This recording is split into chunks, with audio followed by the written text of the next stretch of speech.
వే gold trusted gold buyers మీరు తాకట్టు పెట్టిన బంగారాన్ని విడిపించి ఈ రోజు ఉన్న మార్కెట్ ధరకు కొనబడను. అప్పులు ఎక్కువైతే ఏం చేయాలి? అప్పులు ఎక్కువైనప్పుడు అప్పులు తీర్చలేని పరిస్థితి వచ్చినప్పుడు ఏం చేయాలి? నన్ను అడిగితే నేను చాలా క్లియర్గా ఎవరికైనా ఒకటే సలహా ఇస్తాను. అప్పుల్ని ఎగ్గొట్టండి, లేదంటే ఉన్నంత కాలం కష్టపడి కొంచెం కొంచెం తీర్చండి. ఈ రెండు నిర్ణయాలే తీసుకోండి. ఎట్టి పరిస్థితుల్లో అవమానానికి లోనవుతున్నాం అంటూ ఎమోషన్కు గురై దయచేసి మిమ్మల్ని మీరు శిక్షించుకోవద్దు, మీకు మీరే ప్రాణార్పణ చేయొద్దు. ఎందుకు చెప్తున్నానంటే నేను చెప్పబోయే కథ వింటే మీకు కన్నీళ్ళు వస్తాయి. గురువారం రోజు సాయంత్రం గట్కేసర్ సమీపంలోని రైలు పట్టాలపైన 2 శవాలు దొరికాయి పోలీసులకి. ఆ 2 శవాలు ఎవరివని ఆరా తీస్తే వరంగల్ జిల్లా చెన్నారావుపేట మండలం పాపయ్యపేటకు సంబంధించిన రవికుమార్ శిరీష దంపతులు భార్యాభర్తలని తేలింది. రవికుమార్ శిరీష ఇద్దరూ కలిసి కుంట్లూరులో నివాసం ఉంటున్నారు, హయత్నగర్ సమీపంలోని. రవికుమార్ హైదరాబాద్ దిల్సుఖ్ నగర్ సమీపంలోని చైతన్యపురిలో ఒక రైస్ షాప్ నడిపిస్తున్నాడు. రైస్ షాపే వాళ్ళకు జీవనాధారం. రవికుమార్ శిరీషకి 9వ తరగతి చదువుతున్న కొడుకు, అట్లాగే 6వ తరగతి చదువుతున్న కొడుకు, 2 పిల్లలు ఉన్నారు. 2 మగబిడ్డలే. ఈ ఇద్దరిని చదివించుకుంటూ ఆ రైస్ షాప్ నడుపుతూ లైఫ్ నడుస్తున్న తరుణంలో వ్యాపారంలో నష్టాలు వచ్చి రవికుమార్ కొంత అప్పులు చేసినట్టుగా తెలుస్తోంది. స్థానికంగా కుంట్లూరులో ఒక మహిళ దగ్గర అప్పులు తీసుకున్నారని తెలుస్తోంది. అంతేకాదు వ్యాపార భాగస్వామి నుంచి కూడా ఆర్థిక లావాదేవీల విషయంలో కొంత వివాదాలు ఉన్నాయని సమాచారం అందుతోంది. ఈ ఆర్థిక ఒత్తిళ్లు అప్పులను భరించలేక రవికుమార్ అతని భార్య శిరీష గురువారం రోజు రాత్రి 7:30 సమయంలో గట్కేసర్ సమీపంలోని రైలు పట్టాలపైకి వచ్చారు. దాదాపు ఆ 7:30 సమయంలో చనిపోయే ముందు ప్రాణం తీసుకోవాలని, ఆత్మహత్యకు పాల్పడాలని ఇద్దరు నిర్ణయించుకున్నారు. ఆ సమయంలో చివరిసారిగా పిల్లలకు ఫోన్ చేశారు. కొడుకు ఫోన్ చేసి తమ్ముణ్ణి కొట్టకు, తమ్ముణ్ణి ప్రేమతో చూసుకో, జాగ్రత్తగా చూసుకో అంటూ తల్లి తండ్రి ఇద్దరు సలహా చెప్పారు. అప్పుడు ఆ పెద్ద కొడుకు, వాడు పాపం 9th క్లాస్ చదువుతున్న వాడికి విషయం అర్థమైంది. దయచేసి చనిపోవద్దమ్మా, మీ దండం పెడతా, ఇంటికి రండి అంటూ బోరున విలపించిన ఆ తండ్రి తల్లి హృదయం మారలేదు, మనసు మారలేదు. ఇద్దరు ఎదురుగా వస్తున్న రైలుకి అడ్డంగా పడుకొని ప్రాణాలు తీసుకున్నారు. ఈ విషయం ఆ పిల్లలకు తెలియదు. ఎందుకంటే ఇంటికి వస్తారేమో తల్లిదండ్రులను ఎదురు చూస్తూ ఉన్నారు రాత్రంతా.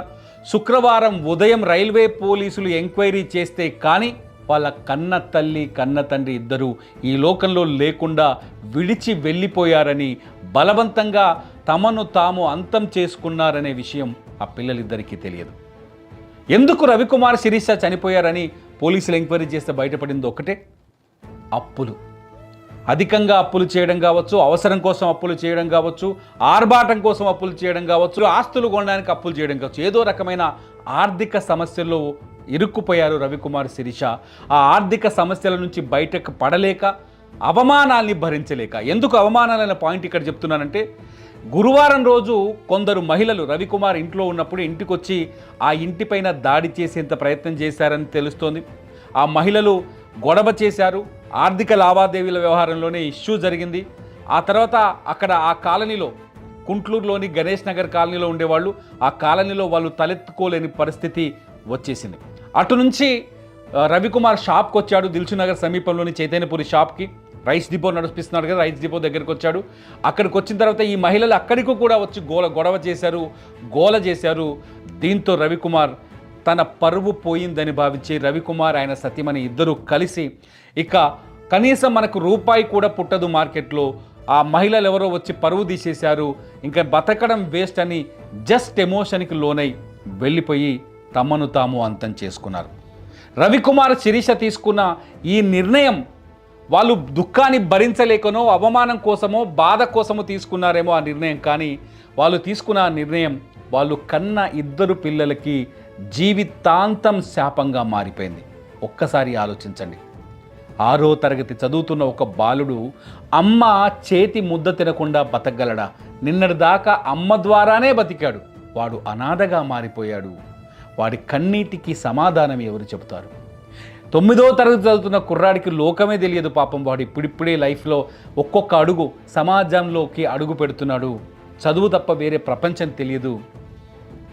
వాడు రేపటి నుంచి తన కష్టాన్ని, నష్టాన్ని, తన ఫ్యూచర్ని ఎవరితో మాట్లాడాలి? నాన్న కూడా లేడు కదా. అమ్మా నాన్నలు ఇద్దరూ లేని ఆ పిల్లలు ఇప్పుడు అనాథలుగా మారిపోయారు. వాళ్ళ కన్నీళ్లను చూస్తుంటే గుండె చెరువైపోతుంది. మీరు అప్పులు చేసి, మీరు తప్పులు చేసి, మీరు సమస్యలను అనుభవించి, మీరే అవమానానికి గురయ్యామని భావించి ప్రాణాలు తీసుకుంటే ఆ శిక్ష మీకు పడిందా? కాదు కదా, మీ పిల్లలకు పడింది. రవికుమార్, శిరీష దంపతుల పిల్లలకి శిక్ష పడింది. వాళ్ళు హ్యాపీగానే పోయారేమో నిర్ణయం తీసుకొని క్షణికావేశంలో, కానీ వాళ్ళిద్దరి పిల్లలు ఇప్పుడు జీవితం మొత్తం చివరి క్షణం వరకు, లైఫ్ చివరి క్షణం వరకు ఈ బాధని భరిస్తూనే బతకాలి. అందుకనే నేను చెప్పాను ఈ వీడియో ప్రారంభంలో, అప్పులు ఎక్కువైతే దయచేసి ఆవేశంలో నిర్ణయం తీసుకోకండి, అవసరమైతే ఎగ్గొట్టండి. మీరు నీతిగా ఉండే వాళ్ళైతే, నిజాయితీగా ఉండే వాళ్ళైతే, మీరు భవిష్యత్తులో కష్టపడి ఈ అప్పుల నుంచి రికవర్ అయ్యి ఆ డబ్బులు తీసుకొచ్చి వాళ్ళకి చెల్లించండి. మీకు అవసరం ఉన్నప్పుడు డబ్బు ఇచ్చిన వాళ్ళకి ఖచ్చితంగా ఆ రుణాన్ని తీర్చుకోండి, తిరిగి చెల్లించండి. చెల్లించలేని పరిస్థితులు ఉన్నప్పుడు దయచేసి వాళ్ళని బతిమాలుతారో, కాళ్ళు పట్టుకుంటారో, గడ్డం పట్టుకుంటారో బతిమాలి వాళ్ళ దగ్గర టైం తీసుకోండి. అంతే తప్ప అది కాకపోతే ఎగ్గొట్టేయండి. అంతేకాని మిమ్మల్ని నమ్ముకున్న మీ కుటుంబాన్ని, మీ పిల్లల్ని మాత్రం ఇలా అనాథల్ని మాత్రం చేయకండి.